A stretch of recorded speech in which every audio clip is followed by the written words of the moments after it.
राधे राधे दोस्तों। शीतला सप्तमी जो चैत्र मास के कृष्ण पक्ष की सप्तमी तिथि को होती है। इस बार शीतला सप्तमी 14 मार्च को है। इस व्रत को माता अपने बच्चों के लिए रखती है। पूजा के बाद शीतला सप्तमी की कथा अवश्य सुननी या पढ़नी चाहिए। आइए जानते हैं शीतला सप्तमी की कथा के बारे में। एक गांव में ब्राह्मण दंपति रहते थे। दंपति के 2 बेटे और 2 बहुएं थी। दोनों ही बहुओं को लंबे समय के बाद बेटे हुए थे। कुछ दिनों बाद शीतला सप्तमी का पर्व आया। घर में पर्व के अनुसार ठंडा भोजन तैयार किया गया।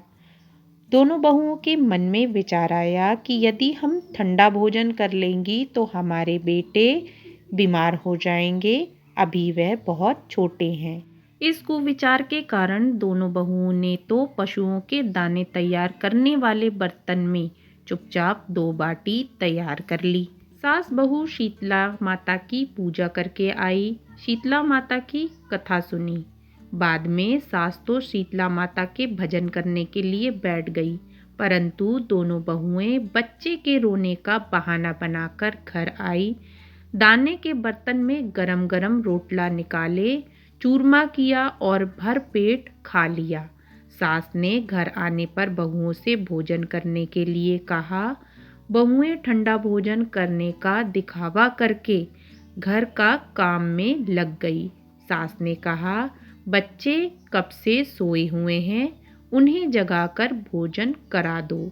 बहुएं जैसे ही अपने अपने बेटों को जगाने गई तो उन्होंने अपने बच्चों को मृत पाया। ऐसा बहुओं की करतूतों के फलस्वरूप माता शीतला के प्रकोप से हुआ था। बहुएं विवश हो गई। सास ने जब घटना जानी तो बहुओं से झगड़ने लगी।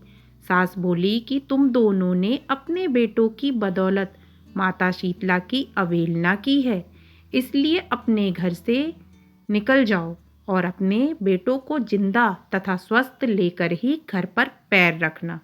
अपने मृत बेटों को टोकरे में सुलाकर दोनों बहुएं घर से निकल पड़ी। जाते जाते रास्ते में एक जीर्ण वृक्ष आया। यह खेजड़ी का वृक्ष था।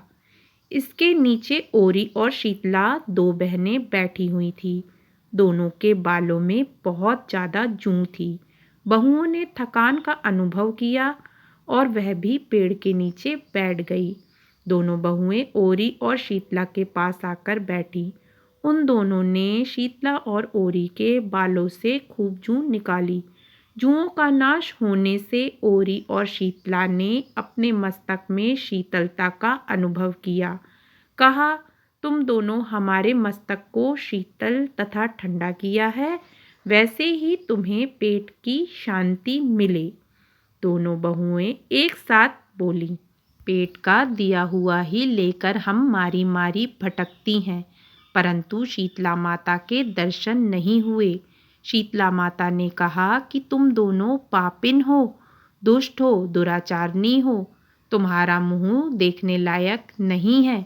शीतला सप्तमी के दिन ठंडा भोजन करने के बदले तुम दोनों ने गरम भोजन किया। यह सुनते ही दोनों बहुओं ने माता शीतला जी को पहचान लिया। देवरानी जिठानी दोनों ने माताओं की वंदना की।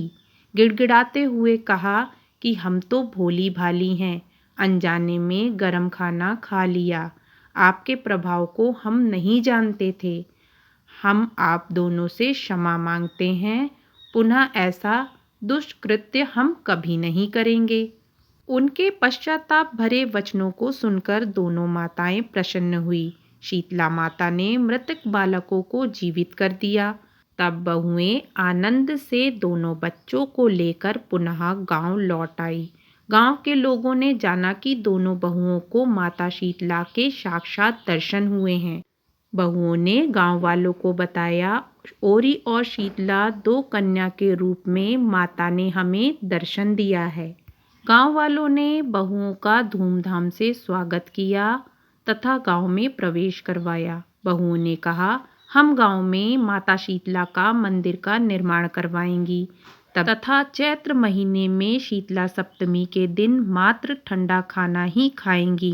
तब से पूरे गांव में चैत्र चैत्र के महीने में शीतला सप्तमी बड़ी धूमधाम से मनाई जाने लगी।